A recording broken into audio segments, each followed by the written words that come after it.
Welcome to Masti Adda 2. का गांव।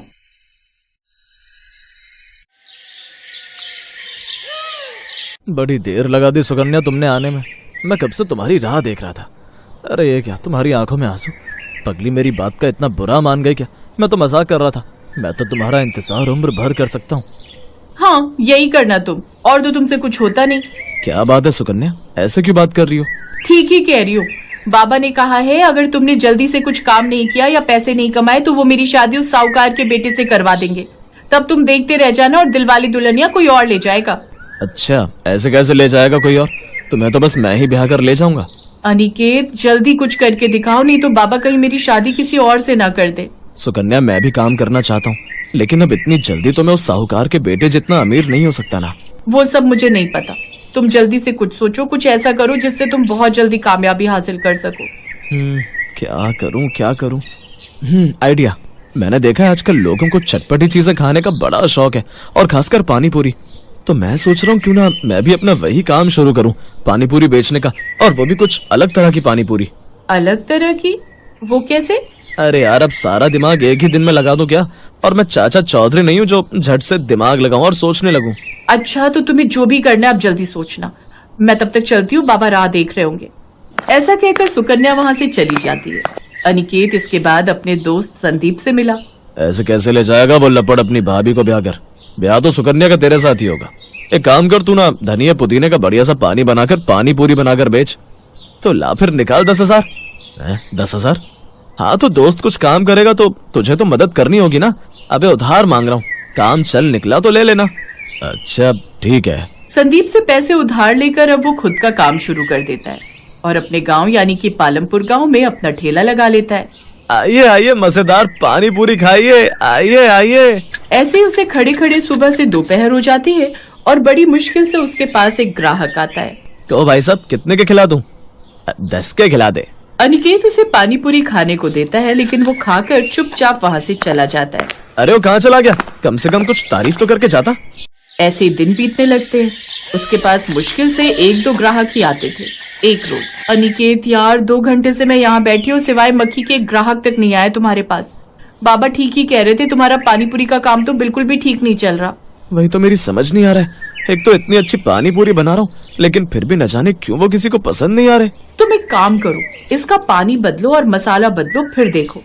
उसकी बात मानकर अब वो एक बार फिर पानी और मसाला बदल कर देखता है, लेकिन उसकी पानी पूरी फिर भी नहीं बिकी। मेरी समझ नहीं आ रहा, अब भी लोगों को ये पसंद क्यों नहीं आ रही। मेरी मानो तो अब तुम कोई और धंधा शुरू करो अनिकेत। तुम्हारी इस पानी पूरी में तो बिल्कुल भी स्वाद नहीं है। नहीं, मैं यही काम करूंगा, चाहे मुझे रोज रोज नए नए एक्सपेरिमेंट क्यों ना करने पड़े। ठीक है, तो फिर बैठकर उड़ाते रहो मक्खियाँ। अब मैं क्या ही करूँ। उदास होकर वो वहाँ से चली जाती है और अनिकेत भी दुखी होकर पास की नदी के किनारे बैठ जाता है। अगर मैंने जल्दी कुछ नहीं किया तो ऐसा ना हो मेरी सुकन्या की शादी उस साहूकार के बेटे से हो जाए और मैं उसकी शादी में पानी पूरी खिलाता फिरूं। नहीं, अब मुझे कुछ तो करना पड़ेगा, लेकिन क्या करूं, कुछ भी समझ नहीं आ रहा है। तभी एक बूढ़ी अम्मा वहाँ आती है। क्या हुआ बेटा, तू इतना परेशान क्यों है? फिर अनिकेत उस बूढ़ी अम्मा को सारी बात बताता है। बेटा, जब हमें आसानी से सफलता नहीं मिलती तो समझ लेना चाहिए कि प्रभु हमें कुछ बड़ा और बेहतर देना चाहता है और हमारी तरक्की अब होने वाली है। तरक्की कहाँ से होगी अम्मा, जब मेरी एक पानी पूरी तक नहीं बिकती। तू तो बड़ा ही परेशान लगता है बच्चा, लेकिन तेरी इस परेशानी का हल है मेरे पास। देख, तू न उस रहस्यमयी गुफा में जा, वहाँ जाकर तेरी जिंदगी बदल जाएगी। रहस्यमयी गुफा? हाँ, यहाँ से तुम जंगल की ओर चलते जाना, जहाँ तुम्हें बीच जंगल में एक पीपल का पेड़ मिलेगा जिसके नीचे एक रहस्यमयी गुफा है। वहाँ तुम उस गुफा में जाना, वहाँ जाकर तुम बदल जाओगे। लेकिन तुम मेरी एक बात याद रखना, उस गुफा में तुम्हें जो कुछ भी दिखेगा उसका रहस्य किसी को मत बताना, यहाँ तक कि अपनी उस प्रेमिका को भी नहीं, समझे? ऐसा कहकर वो अम्मा चली गई और उनके जाते ही अनिकेत झट से जंगल की ओर चल पड़ा।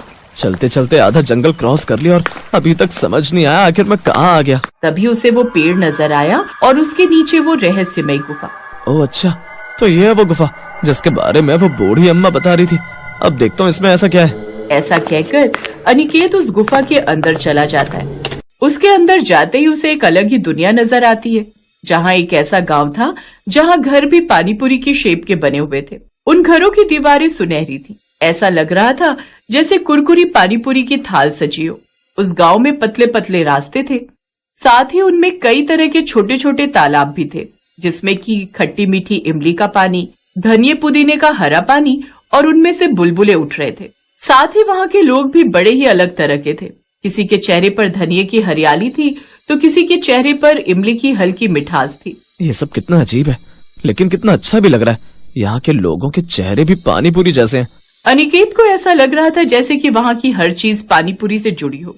तभी एक लड़की उसके पास आती है जिसकी शक्ल भी पानीपुरी जैसी थी। तुम तो इंसान हो, लेकिन हमारे जादुई पानीपुरी के गांव कैसे आए हो?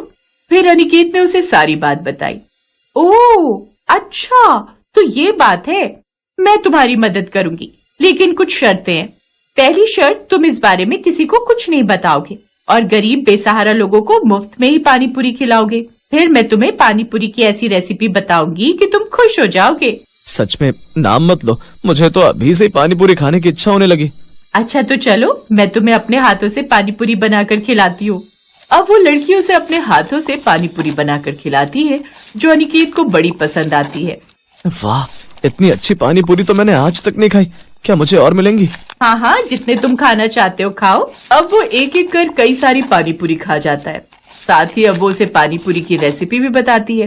अरे वाह, ये तो बहुत ही अच्छी और आसान रेसिपी है, और इसका मसाला भी कितना अच्छा है। मजा आ गया। हाँ, अब से तुम यही मसाला उस पानीपुरी में डालना और इसी का पानी बनाना। देखना, ग्राहकों की भीड़ लग जाएगी तुम्हारे पास। अब वो कुछ दिन वहीं रहता है और बढ़िया सी पानीपुरी बनाना सीख जाता है, और अब एक नए जोश के साथ वापस अपने गांव लौट आता है। अपने गांव आकर वो सबको उस मसाले की पानीपुरी बनाकर खिलाती है, जो कि सबको बड़ी पसंद आती है, और उसके पास ग्राहकों की भीड़ लगना शुरू हो जाती है। अब वो एक एक कर सबको खाने को देता है। उसकी अब अच्छी खासी कमाई होने लगती है, और कुछ ही समय बाद वो खुद की बड़ी सी दुकान खरीद लेता है। साथ ही उसमें और भी कई लोगों को काम पर रख लेता है। उसकी कमाई देख अब सुकन्या के पिता भी उन दोनों की शादी करवा देते हैं।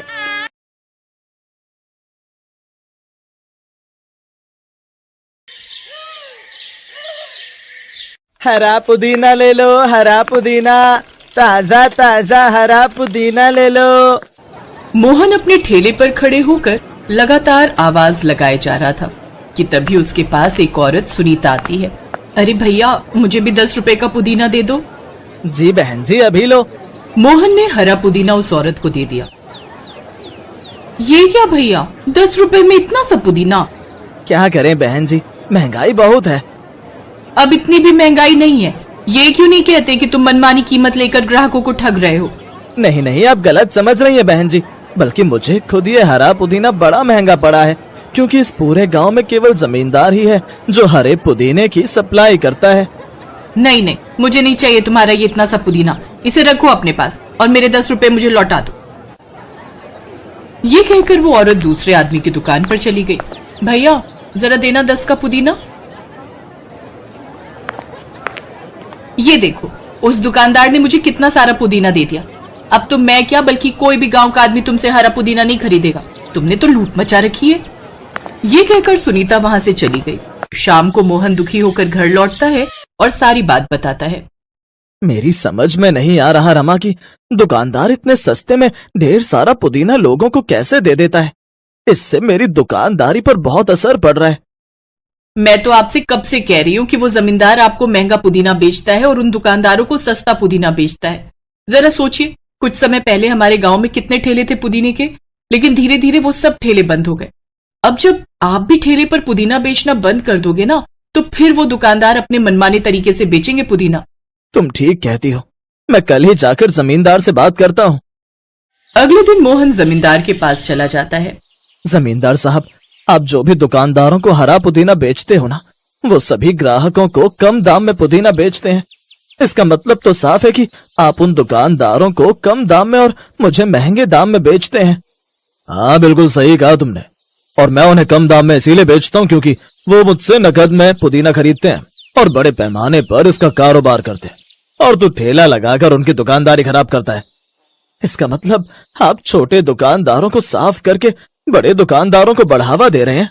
तुझ 2 कौड़ी के आदमी की इतनी हिम्मत कि मेरा धंधा खराब करे। चल निकल यहाँ से, आज से तुझे पुदीना देना बंद। फिर जमींदार ने मोहन को धक्के मारकर अपनी हवेली से बाहर कर दिया। अब मोहन ने पुदीने का ठेला लगाना बंद कर दिया और अब वही हुआ जिसका डर था। दुकानदारों ने अपनी मनमानी शुरू कर दी।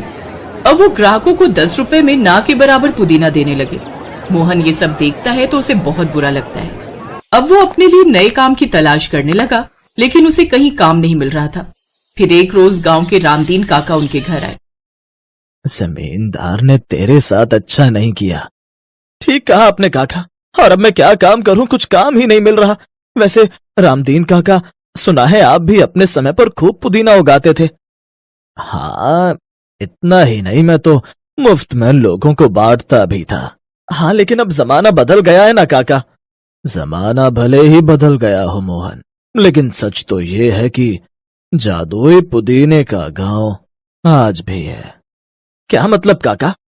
मोहन, गांव के सभी लोग सोचते हैं कि मैं पुदीने की खेती अपने पास के गांव वाले खेत में करता था और वहीं से इतना पुदीना लाकर उन्हें मुफ्त में देता था। लेकिन सच तो ये है कि मेरा तो दूसरे गांव में कोई खेत था ही नहीं, और ना ही मैंने कभी पुदीने की खेती की है। बल्कि एक ऐसा गांव है जहां हर तरफ जादुई पुदीना लगा हुआ है, और उस जादुई पुदीने के गांव का द्वार कहाँ खुलता है ये सिर्फ मैं जानता हूँ, और मैं चाहता हूँ कि तुम उस जादुई पुदीने के गांव में जाओ। काका, आप कोई मजाक तो नहीं कर रहे हैं ना?